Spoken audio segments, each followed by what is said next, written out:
दोस्तों नमस्ते, मैं सुशील कुलकर्णी, आप देख रहे हैं एनालाइजर न्यूज हिंदी। एक बात महाराष्ट्र की राजनीति में बार बार उठाई जा रही है। चारों तरफ से यही बात कही जा रही है कि महाराष्ट्र विधानसभा के अध्यक्ष राहुल नार्वेकर ने उच्चतम न्यायालय की यानी सुप्रीम कोर्ट की अवहेलना की है। मतलब सुप्रीम कोर्ट के निर्देशों का पालन नहीं किया है।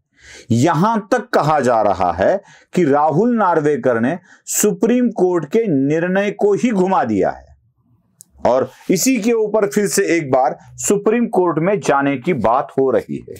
हमें यह जानना होगा कि क्या सच में राहुल नार्वेकर ने न्यायालय की अवमानना की है? क्या उच्चतम न्यायालय ने यही कहा था कि जो कुछ राहुल नार्वेकर ने निर्णय दिए थे उसके विपरीत कुछ कहा था? क्या सच में राहुल नार्वेकर ने इन निर्णयों को घुमा दिया है? क्या राहुल नार्वेकर को अब सर्वोच्च न्यायालय नहीं बख्शेगा? क्या 10th शेड्यूल में न्यायालय अपना हस्तक्षेप करता है?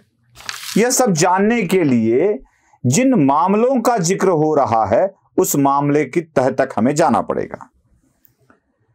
पिछले कुछ साल पहले एक मामला हुआ था, वो था राजस्थान वाला।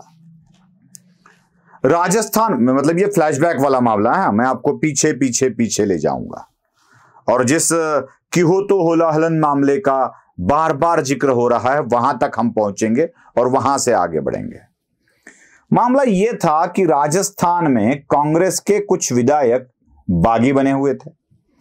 वो राजस्थान से हटकर हरियाणा में चले गए थे, वहां रह रहे थे।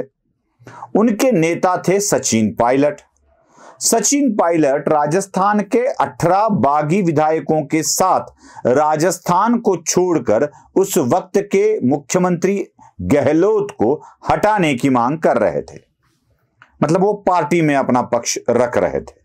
वो गहलोत से बिल्कुल ये नहीं रखते थे कि वो मुख्यमंत्री बने रहे। अब हुआ क्या, जब सचिन पायलट अपने विधायकों को, अपने समर्थक विधायकों को लेकर निकल गए, तब राजस्थान की विधानसभा में हड़कंप मचा। राजस्थान की विधानसभा द्वारा यह नोटिस इशू किया गया कि आपको अपात्र क्यों नहीं करार दिया जाए, क्योंकि अपात्रता करार देना आवश्यक होता है। जब आप पार्टी से हटकर, पार्टी से पृथक होकर कुछ बातें करते हैं तो उन विधायकों को अपात्र करार दिया जाता है। जैसे ही नोटिस मिली और अपात्रता की कार्रवाई शुरू हो गई, 18 विधायक चले गए उच्चतम न्यायालय में, उच्च न्यायालय, माफ कीजिएगा, उच्च न्यायालय में चले गए और उच्च न्यायालय ने इस कार्रवाई को स्थगित कर दिया। अब जैसे ही उच्च न्यायालय ने इस कार्रवाई को स्थगित कर दिया, मामला पहुंचा सुप्रीम कोर्ट, मतलब उच्चतम न्यायालय में। और सुप्रीम कोर्ट में कांग्रेस के वकीलों द्वारा यह दलील दी गई थी कि विधानसभा अध्यक्ष की कार्रवाई में न्यायालय दखल अंदाजी नहीं करता है जब तक कि अंतिम निर्णय उनसे दिया न जाए। 10th शेड्यूल के अनुसार विधानसभा अध्यक्ष की कार्रवाई में न्यायालय अपनी दखल नहीं देता है, कोई भी हस्तक्षेप नहीं करता है।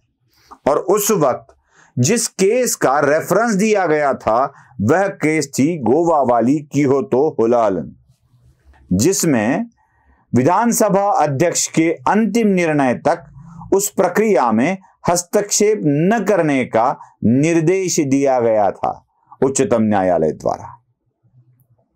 अब मैं आपको एक बात और बताता हूं, ये वही लोग हैं, वही वकील है जिन्होंने इस मामले में कार्रवाई में हस्तक्षेप न करने की या स्टे न देने की मांग उच्चतम न्यायालय से की थी, जो वकील आज महाराष्ट्र की राजनीति में उद्धव ठाकरे का पक्ष लेकर उच्चतम न्यायालय में अपनी दलीलें पेश कर रहा है। मतलब कपिल सिब्बल, अभिषेक मनु सिंघवी, यही वो वकील थे जो आज उद्धव ठाकरे के लिए वकालत कर रहे हैं उस वक्त उन्होंने इसके बिल्कुल विपरीत बात कही थी, जब तक कि विधानसभा के अध्यक्ष अपने अंतिम निर्णय तक ना आए तब तक न्यायालय विधानसभा अध्यक्ष की कार्रवाई में कोई दखल नहीं दे सकता।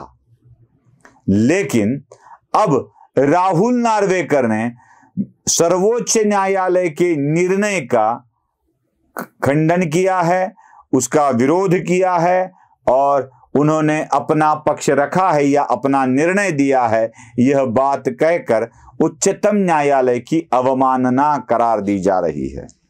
मुझे एक बात का पता जरूर होता है कि जब उच्चतम न्यायालय अपने ही किसी केस में निर्णय दे देता है तो वही केस रेफरल केस बनकर आगे चलता है। मतलब जो क्योतो होलाहलन केस में हुआ था, जिस केस का रेफरेंस देकर राजस्थान वाली पायलट वाली केस को हैंडल किया गया था, वैसे ही रेफरेंसेस को लेकर महाराष्ट्र की केस को भी उच्चतम न्यायालय हैंडल करेगा। अब उच्चतम न्यायालय ने इस बारे में कुछ रिमार्क दिए थे क्या? तो जरूर दिए थे। मामले ये थे कि क्या सुनील प्रभु का व्हिप माना जाए, मामला ये था कि क्या भरत गोगावले का व्हिप माना जाए। तो न्यायालय ने कहा कि आज हमारे सामने उस वक्त जो तथ्य दिखाई दे रहे हैं उससे हमें ये नजर आता है कि भरत गोगावले की प्रतोद की जैसे प्रतोद के तौर पर की गई नियुक्ति हमें अवैध लगती है, साथ ही साथ सुनील प्रभु का व्हिप हमें वैध लगता है। इन सारी बातों की जांच करनी चाहिए विधानसभा के अध्यक्ष को और इसके बारे में अंतिम निर्णय लेना चाहिए। विधानसभा के अध्यक्ष अंतिम निर्णय ले और वो हमें बता दे कि आपने अंतिम निर्णय क्या लिया है। अब इन्हीं खबरों को इस तरह से पिरोया गया, इस तरह से बताया गया कि इनको अवैध करार दिया गया है, इनको कहा है कि ये व्हिप हो ही नहीं सकते।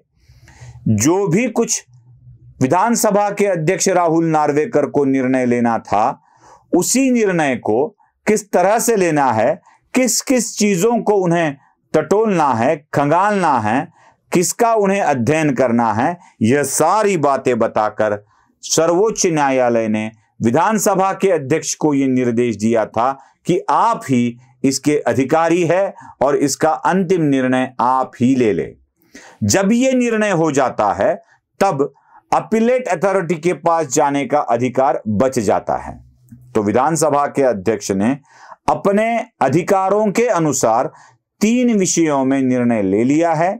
एक था शिवसेना पार्टी किसकी, प्रतोद की नियुक्ति किसकी, यह साफ कर दिया। यह साफ करते करते चुनाव आयोग से उन्होंने घटना ले ली, संविधान ले लिया शिवसेना का, उसके ऊपर कुछ निर्णय सुनाए। साथ ही साथ ऐसे भी कुछ बातें सामने उन्होंने रखी जो इसके निर्णय के पक्ष में थी या उसको सह्यभूत होती है, उन बातों को भी सामने रखा और उसके बाद निर्णय लिया अपात्रता का दोनों तरफ से किया गया।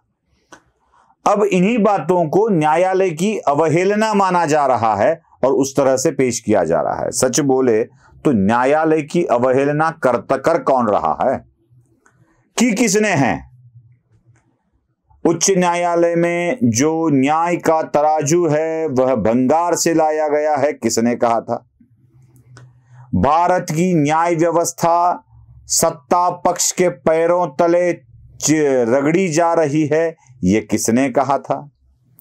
सर्वोच्च न्यायालय दिलासा घोटाला कर रहा है, यह किसने कहा था? सारी बातों को अगर आप देखें तो न्याय व्यवस्था का अपमान कौन कर रहा है यह आपको साफ साफ नजर आता है। बस चुने हुए वाक्यों को निकालकर, उन्हीं वाक्यों से अपने अपने अर्थ निकालकर यहां के घटना विशेषज्ञ अपनी अपनी बातें रख रहे हैं। वह इसलिए कि सहानुभूति का दौर पैदा हो, लोगों के आंखों में उद्धव ठाकरे के लिए पानी आए और अरे अरे बेचारा ये क्या हो रहा है ऐसा लोग समझे और इसी सहानुभूति के आधार पर सवार होकर उद्धव ठाकरे फिर से एक बार सत्ता की गलियारों तक पहुंचे, यही इसका असली कारण है और इसी कारण को समझ लेना आवश्यक है। वीडियो पसंद आता है तो लाइक, शेयर और सब्सक्राइब जरूर कीजिए। धन्यवाद।